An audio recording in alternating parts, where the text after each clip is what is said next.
সন্দীপ গামলার গালে ঠাস ঠাস করে চড়িয়ে দিল। হ্যাঁ বন্ধুরা, আর গামলা কি বলবো, নিজে থেকেই অনেক কিছু প্রমাণ দিচ্ছে, অনেক কিছুই প্রমাণ দিচ্ছে ভিডিওতে, এবং কন্ট্রোভার্সি চাইছে, সেটাও তোমাদের সঙ্গে শেয়ার করব। তার আগে বলি বন্ধুরা, সবাই নিশ্চয়ই ভীষণ ভালো আছো, আমিও ভালো আছি। আরও একটা নতুন ভিডিওতে তোমাদের সকলকে জানাই স্বাগত। আজকে ভিডিওটা থেকে কয়েকটা অংশ বলবো। প্রথমেই হচ্ছে মানে আমি এলোপাতাড়িভাবেই বলবো, পরপর পরপর না বলেই। প্রথমেই হচ্ছে যে একটা জিনিস দেখে খুব হাস্যকর লাগলো, কারণ ওর মামি দেখছিলাম খুব কাঁদছিল, একেবারে বাচ্চা মেয়েটির মতো কাঁদছিল। যেমন দেখবে সেই বিয়ের পরে মেয়েরা বাপের বাড়ি ছেড়ে চলে আসে, ঠিক সেই রকম। কিন্তু সে বাড়ি ছেড়ে চলে আসছে না, তার ননদরা বাড়ি ছেড়ে চলে আসছে। আচ্ছা, ননদদের জন্য যদি এতই মায়া হয়, মানে গামলার মা, গামলার মাসি, তারা তাদের বাড়ি থেকে চলে আসছে, ননদদের জন্য যদি এত মায়া হয় মামির, তাহলে এক ননদ যিনি বালুরঘাটে থাকেন, তিনি 16-17 বছর তিনি তারপর তার মাকে দেখতে এসেছেন। মা তো জীবিত ছিল।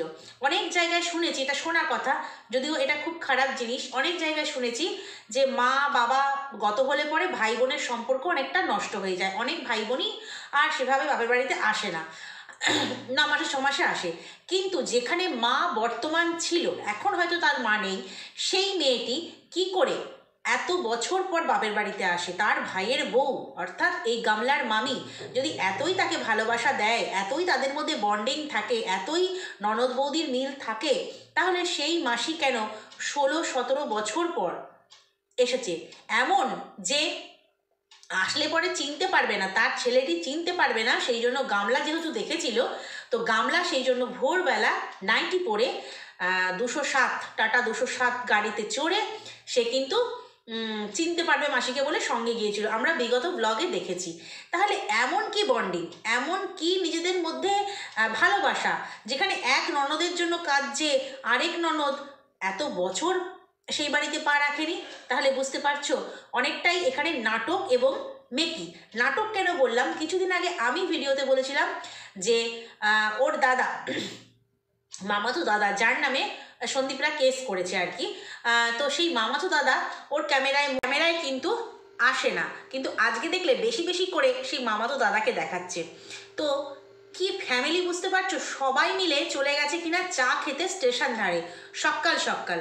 কেন বাড়িতে চা বানিয়ে সবাই মিলে খাওয়া যেত না? না, এটাই হচ্ছে ওদের ফ্যামিলি কালচার।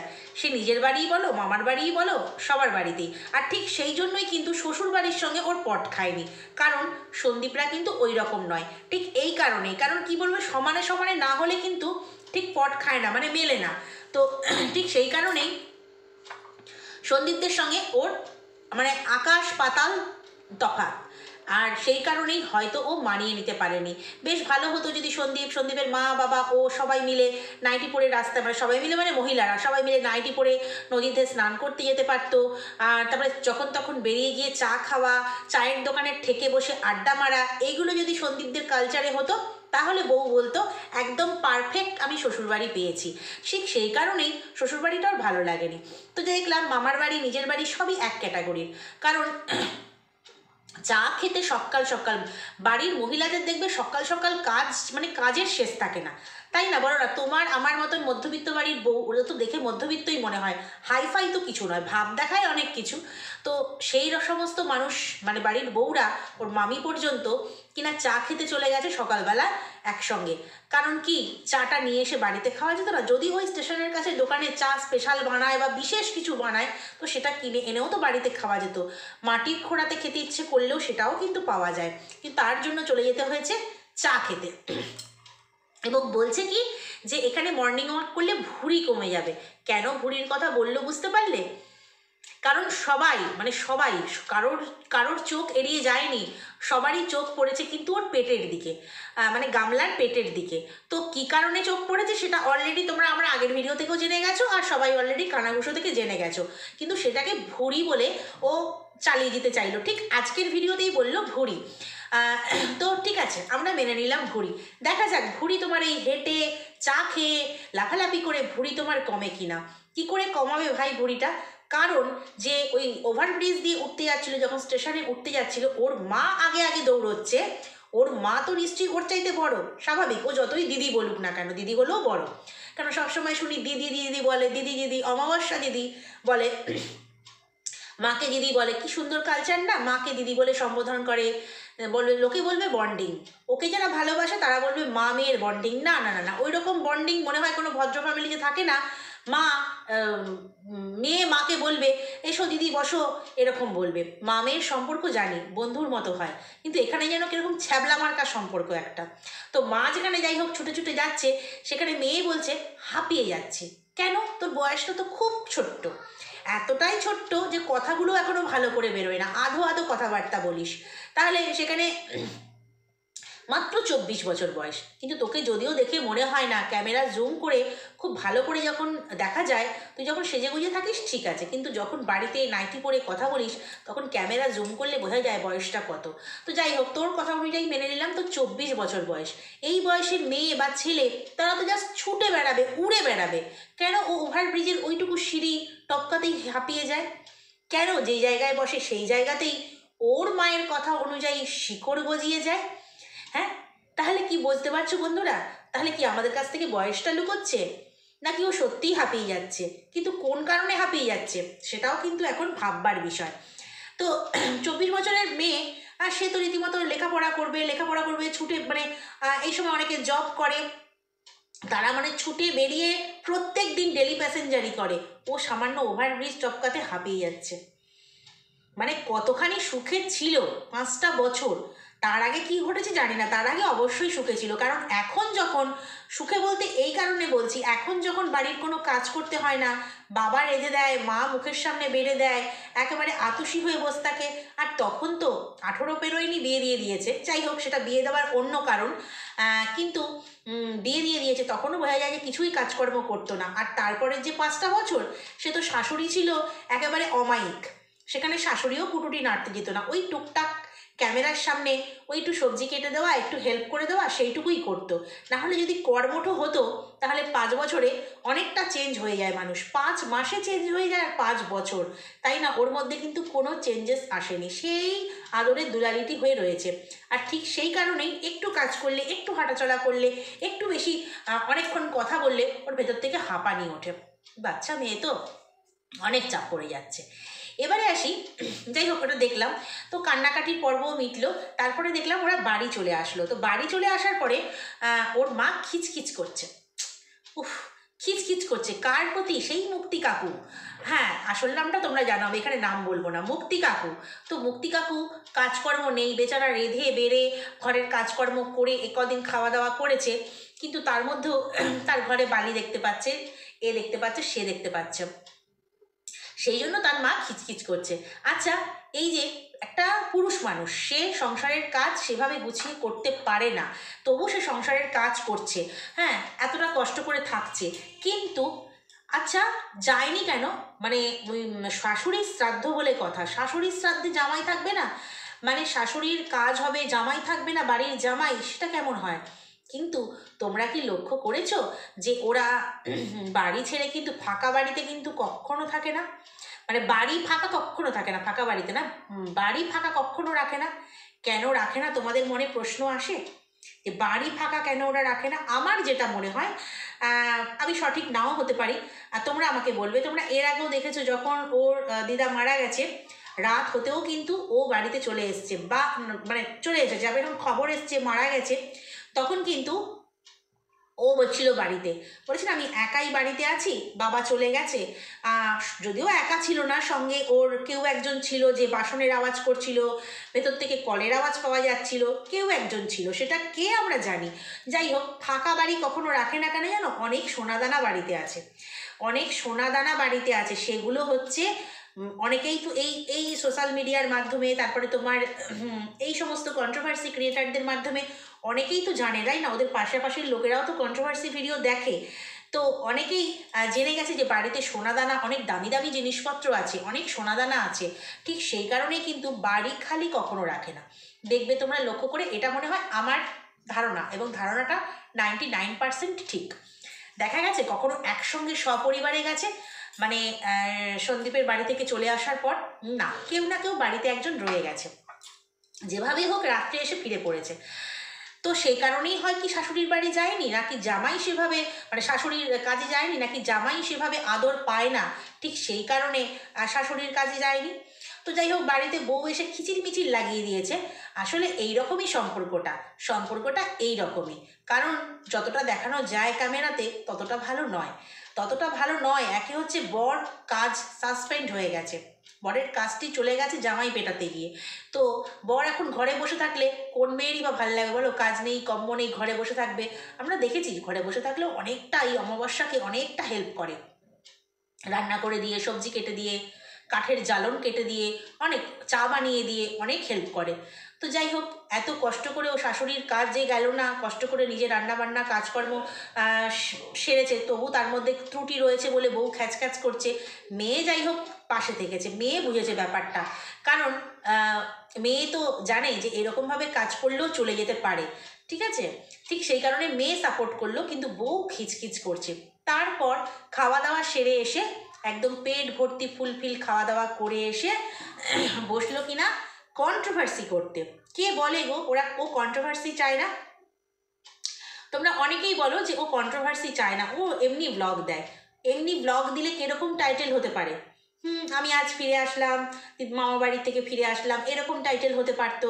বা সবাই মিলে আজকে আনন্দ করে একসাথে চা পিকনিক করলাম। ওর তো আবার সবেতেই পিকনিক হয় না, ওই যে খিচুড়ি আর পোকা বেগুন ভাজা দিয়ে পিকনিক হয়েছিল মাসির বাড়িতে। তো এই ধরনের টাইটেল দিতে পারতো। টাইটেলে কেন এই ধরনের কথাবার্তা, খোঁচা মারা কথাবার্তা কেন? হ্যাঁ, আজ অবশ্য স্বীকার করলো যে তোমরা কন্ট্রোভার্সি করো, কিন্তু গালাগালি টালাগালি দিয়ে কেন? কিন্তু যারা গালাগালি দেয়নি তাদেরকে কেন ভাই তুমি স্ট্রাইক দিয়েছিলে? মানলাম আরস ভাই তোমাকে একদম গাল বন্ধ করে তোমার গোষ্ঠীর পিন্ডি চটকে দিয়েছিল, মানলাম, মেনে নিলাম, হ্যাঁ মুখখিস্তি করেছিল, যেটা সত্যি সেটা মানতে হবে। কিন্তু যারা দেয়নি গালাগালি, যারা ভিডিও থেকে সত্যগুলো তুলে ধরছিল, তাদেরকে তুমি কেন স্ট্রাইক দিয়েছিলে? যদিও সেটা ইউটিউবের ধোপে টেকেনি, ইউটিউব সেটাকে মেনে নেয়নি। যাই হোক, তা তুমি কন্ট্রোভার্সি করতে একদম পছন্দ করো না, তাহলে এই টাইটেলগুলো কেন দাও? এবার হচ্ছে ঘোড়ারাস স্টেশন বলে একটা ভূতের চিহ্ন দিয়ে এইরকমভাবে একটা ইমোজি দিয়েছো। ঘোড়ারা স্টেশনে কি দেখা হয়েছিল তোমার গুদীপ্তর সঙ্গে একটু গু মাখামাখি করলে নাকি ঘোড়ারা স্টেশনে? তাহলে ওইখানে স্টেশনটার নামটা দেওয়ার মানে কি?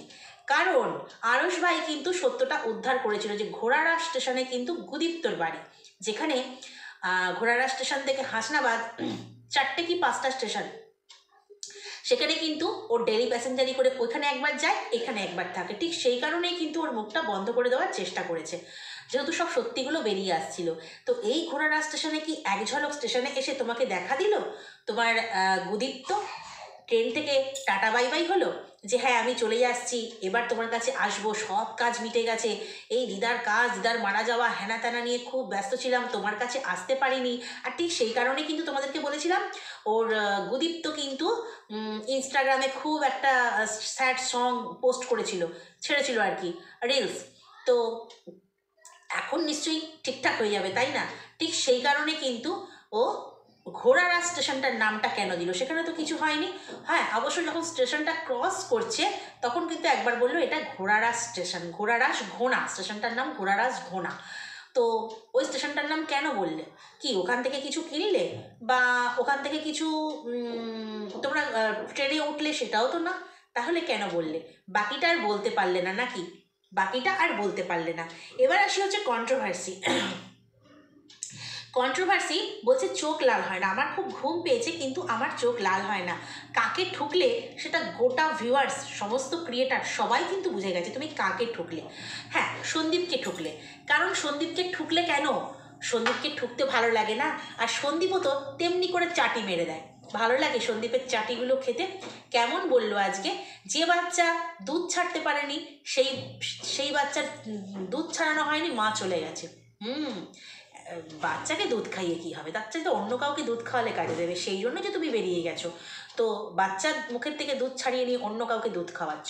কীরকম চাটিটা খেলে? যদিও সন্দীপ এটা বলেনি, সন্দীপ বলেছে যে বাচ্চা দুধ ছাড়েনি তার মা চলে গেছে। কীরকম চাটিটা মারলো আজকে। হ্যাঁ বন্ধুরা, যখন এই ধরনের কথাগুলো বলে, চোখ লালের কথা, চোখ লাল কি শুধু ড্রিঙ্ক করলেই চোখ লাল হয় নাকি? আমার নিজেরই হচ্ছে, যখন ঘুম পেয়ে যায় চোখগুলো পুরো লাল হয়ে যায়, তাহলে কি আমি খাই? এটা ও কি বললো যে অন্য কোনো কারণে চোখ লাল নয়, অনেকের হয়। তাহলে আমরা কালী পুজোর সময় তোর বাবার চোখটা লাল দেখেছিলাম কেন, এরকমভাবে ঝিমছিল, মা আর ঠাকুমা তুলে নিয়ে যাচ্ছিল। মনে আছে বন্ধুরা তোমাদেরকে যে ঘুম পেলে মানুষের এত ঢুলুনি আসে? তোমাদের বন্ধুরা মনে আছে কি? মনে করো ওদের বাড়িতে যখন কালী পুজো হয়েছিল, অর্থাৎ ওর পিসির মানসিকের কালী পুজো হয়েছিল, বেশ 1-2 মাস আগের কথা, কি তার বেশি। ওর বাবা এরকম ঢুলতে দেখেছিলাম, সবাই সে সময় মুক্তি কাকুকে নিয়ে ভিডিও করেছিলাম যে বাবা কেন ঢুলছে, বাবার কেন চোখ লাল। ও তাহলে তোমার বাবারও চোখ লাল হয়, শুধু সন্দীপের নয়, কিন্তু চোখ অনেক কারণে লাল হতে পারে। ওর কমেন্ট বক্সেই দেখলাম একজন লিখেছে যে আমার হাজব্যান্ড গাড়ি চালালে চোখ লাল হয়। অনেকের অনেকক্ষণ স্নান করলে, শাওয়ার নিলে পরে অনেকক্ষণ দাঁড়িয়ে যদি মাথায় জল ঢালা হয়, অনেকের চোখ লাল হয়, অনেক কারণে হয়। শুধু চোখ লালটা কি এটা খেলে হয়? তুই যে বোকা অশিক্ষিত সেটা সবাই জানে। তুই চোখ লাল দিয়ে কি পিন করতে চাইছিস?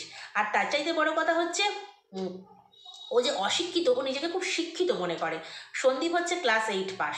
আচ্ছা, যে মেয়েটা একটা গ্র্যাজুয়েশন কমপ্লিট করেনি, সবাই বলে গ্র্যাজুয়েশনটা কোন ডিস্টেন্সে কমপ্লিট করে নাও, গ্র্যাজুয়েশনটা কমপ্লিট করে নাও, যে মেয়েটা গ্র্যাজুয়েশন কমপ্লিট করেনি সে কি করে শিক্ষিত হয়? এরকম মাধ্যমিক উচ্চ মাধ্যমিক পাস তো এখন আখছাড়।